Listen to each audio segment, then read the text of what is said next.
Então, agora a gente vai falar um pouco sobre algumas funções específicas, né? É, Aqui eu vou falar sobre essas funções no contexto de teoria do consumidor e, mais especificamente ainda, buscando as demandas marshallianas, né? Agora, notem vocês que o objetivo aqui é explorar um pouco as propriedades de cada função, os possíveis resultados, de modo que, como a gente viu, o problema do consumidor e da firma ele é dual, né? Então, tem os problemas de maximização de utilidade e de minimização de gastos. E, de igual modo, as condições de otimalidade dos problemas é bastante semelhante. Então, quer dizer, entendam isso como facilmente extensível para outros contextos, né? Como eu disse aqui, a gente quer só explorar alguns aspectos específicos de algumas funções importantes. Não poderia começar falando de uma outra função, sendo a Cobb-Douglas, né? Que é uma função muito interessante, porque ela tem algumas propriedades muito desejáveis, né? Quer dizer, talvez a primeira delas seja a convexidade estrita. Como eu falei para vocês, a ideia da convexidade estrita é que se eu pego duas cestas quaisquer, vou pegar duas cestas aqui, por exemplo, com essa bolinha muito bem feita, né? A ideia é que se eu pego uma cesta intermediária entre elas, notem vocês que essa cesta necessariamente vai alcançar uma curva de indiferença mais alta, né? Ou seja, cestas intermediárias necessariamente melhoram o consumidor. Essa é a ideia por trás da convexidade estrita. Funções convexas são aquelas que, se eu tomo duas cestas intermediárias, o indivíduo não piora. No caso da convexidade estrita, se eu tomo duas cestas intermediárias, o indivíduo certamente melhora, tá? A gente tem um outro ponto importante sobre a Cobb-Douglas, que é esse tópico que eu coloco aqui, que é o fato de que se trata de uma função homotética. O que isso significa? Significa o seguinte: se eu tomo uma reta a partir da origem, né, e vou, por exemplo, aqui, o ponto é, se eu tomo cada uma das TMS tocadas por essa reta, ela é igual, tá? Em todos esses pontos dados pela reta, a TMS é igual. Esse é um ponto importante porque traz um elemento de simetria desejável para a função, tá?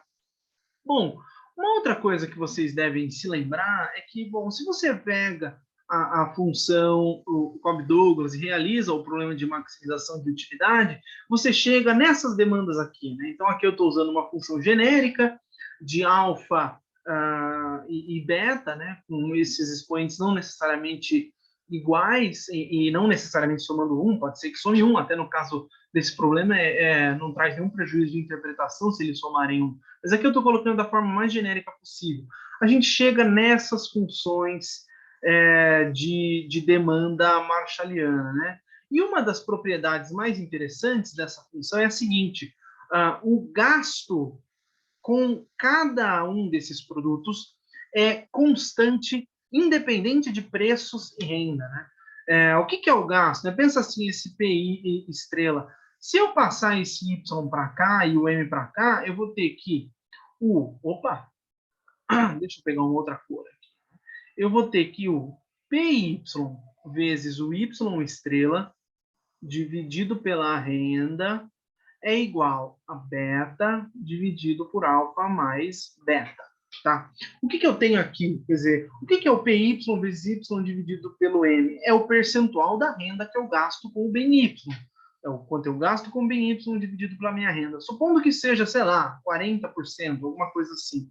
O que ele está me dizendo é que, se as minhas preferências forem desse tipo, eu sempre vou gastar o mesmo percentual da minha renda com esse bem, independentemente de quanto seja a minha renda, independentemente de quanto seja o preço do bem, tá? Essa é uma das principais propriedades da função Cobb-Douglas.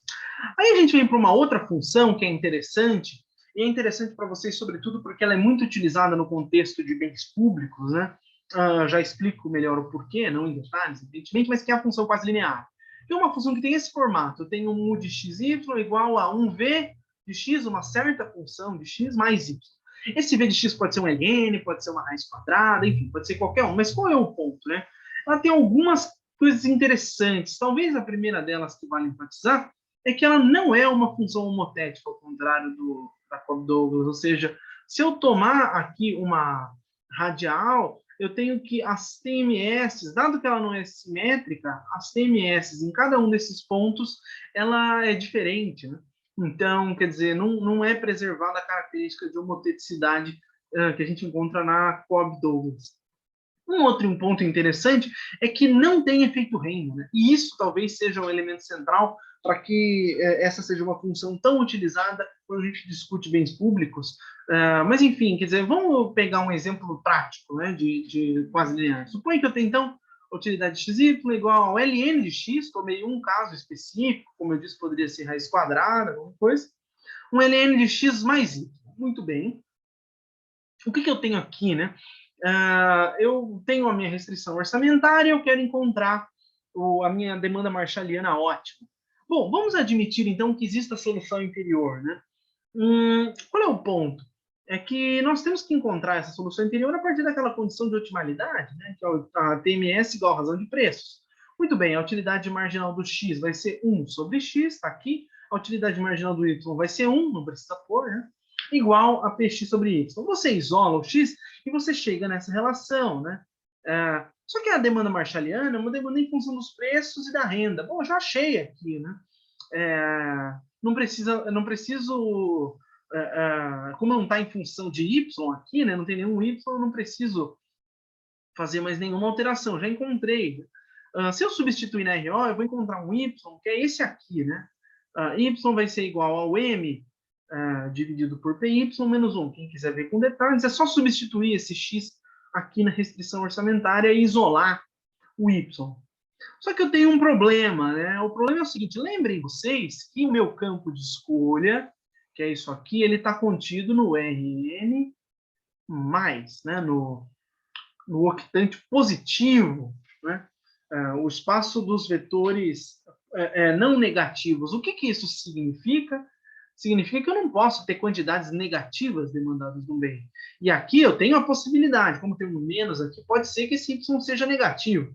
Eu tenho que estabelecer, portanto, a condição de que o y seja maior que zero. Portanto, é necessário que a minha renda seja maior ou igual ao preço do y, tá?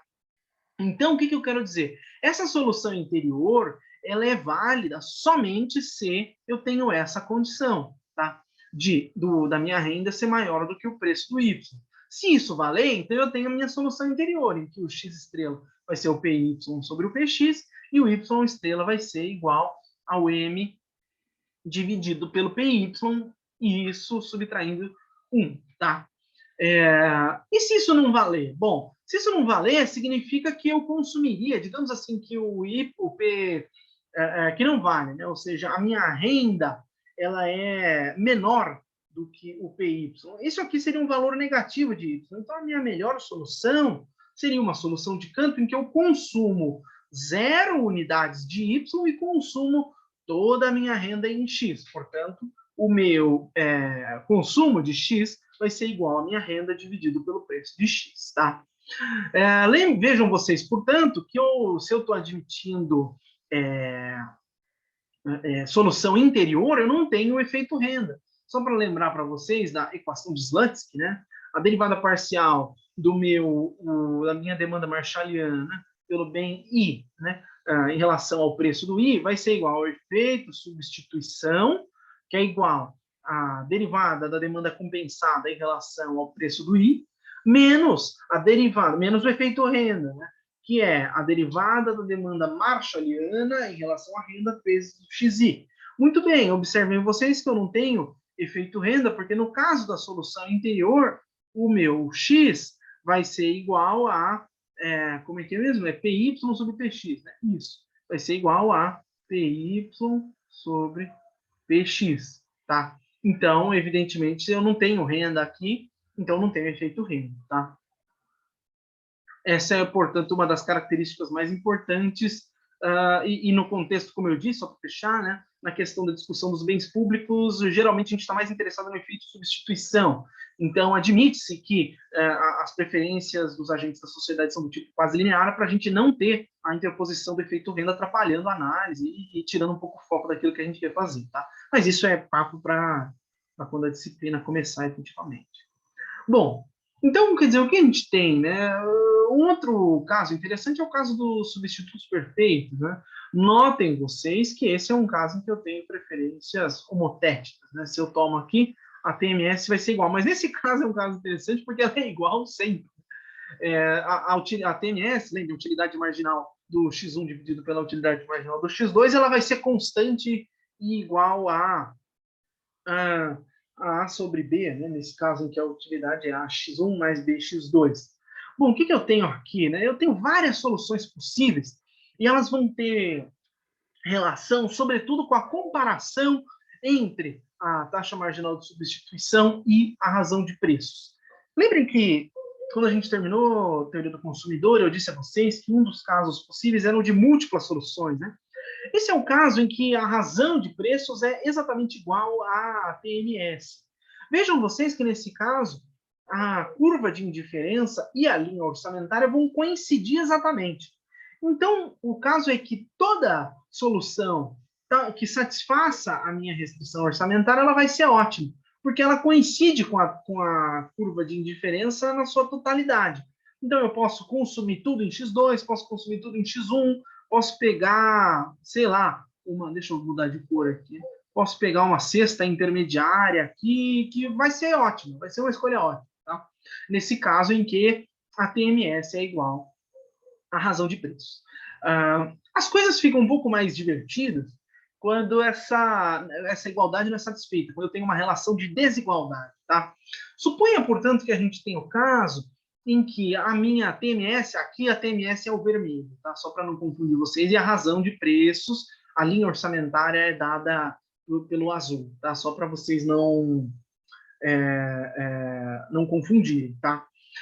Suponha, portanto, que a gente tem esse caso, em que a minha TMS ela é, digamos, mais inclinada do que a minha razão de preços. O que acontece? Talvez seja um pouco intuitivo para vocês pensarem nesses termos mais abstratos, mas eu coloco aqui no final, e já vou adiantar um pouco. Vamos pensar no caso em que eu tenha o A igual a B. Né? Se vale para todo A e B, então vale também para o caso do A e B iguais. Suponha que essa razão aqui seja de A e B iguais. Portanto, isso dá igual a 1, tá certo? Se isso dá igual a 1, isso aqui vai me dizer que o P1 é menor do que o P2. Ou seja, o P1 é mais barato. E a utilidade marginal dos dois bens é igual. Por suposição, A e B são iguais, como eu disse acima. Né? Bom, suponha, portanto, que o P1 seja mais barato e a utilidade marginal dos dois bens é igual. Qual é a escolha ótima do agente? Consumir tudo em X1, certo? Dado que é mais barato e a utilidade marginal é igual. Então, a decisão ótima do consumidor é consumir tudo em X1, a quantidade consumida vai ser M sobre P1, ou seja, ele vai consumir esse ponto aqui e nada de X2, certo? X2, a escolha ótima dele vai ser zero. Isso é uma chamada solução de Cantor. Tá? Ele alcança a mais alta curva de indiferença, nesse caso, usando aqui a sua solução de Cantor. Notem vocês que ele poderia consumir tudo em X2, só que ele teria uma utilidade mais baixa. Por quê? Porque seria esse ponto aqui que está numa curva de indiferença mais alta que essa. Tá? E de forma simétrica, vocês podem pensar no caso em que a TMS é menor do que a razão de preços. Novamente, pensem no caso em que o A e B são iguais, portanto, essa razão dá 1. Isso vai me dizer que o P2 é menor do que o P1, portanto, o P2 é mais barato. E se as utilidades marginais são iguais e o P2 é mais barato, evidentemente que a solução ótima do agente é consumir nada do X1 e consumir tudo em X2, tá? Novamente, é uma solução de Cantor. Ele poderia consumir tudo de X1, essa solução estaria dentro da sua restrição, mas ele não estaria maximizando a sua utilidade, porque ele estaria numa curva de indiferença mais baixa. Ele maximiza alcançando a sua curva de indiferença mais alta nesse ponto em que ele vai consumir tudo de X2, certo? Muito bem. Agora a gente vai para um caso interessante que causa um pouco de dúvida nos alunos às vezes, né? Que é o caso de complementos perfeitos. Aqui eu trago aquele exemplo bobo do Varian, né? Mas que vale a pena a gente lembrar, né? Então suponha lá que para mim seja ótimo consumir uma xícara de chá e 3 colheres de açúcar sempre nessa proporção, tá? A minha função de utilidade, que vai representar essas preferências, quer dizer, quando eu estava na graduação, para mim fazia sentido pensar assim, né? Bom, dado que eu consumo sempre uma colher de chá, uma xícara de chá e 3 de açúcar, então seria razoável pensar que fosse assim, né? O mínimo de 1 chá e 3 açúcar. Mas isso está errado, tá? O correto é assim, é o contrário. É o mínimo, então sendo C, né, chá e A, açúcar, o mínimo de 3 de chá e 1 de açúcar. Por quê? Eu fiz essa tabelinha aqui para a gente pensar sobre isso. Bom, suponha que eu consumo na minha proporção ótima, né? Então, quer dizer, eu vou consumir, deixa eu pôr aqui, uma xícara de chá. Então, vai ficar 3 vezes C. 3 vezes 1 vai dar 3. E aqui, 3 colheres de açúcar. Então, vai ficar 1 vezes 3. 3. O que é? Nossa, ficou feio essa chave, hein? Fechar a chave é sempre mais difícil. Isso.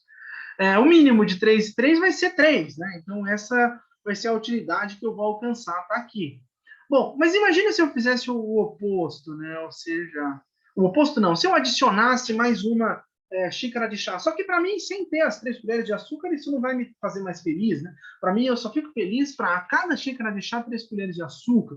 Então, quer dizer, eu teria 2 vezes 3 vezes 2, né? 3 vezes a quantidade de chá, então isso daria 6.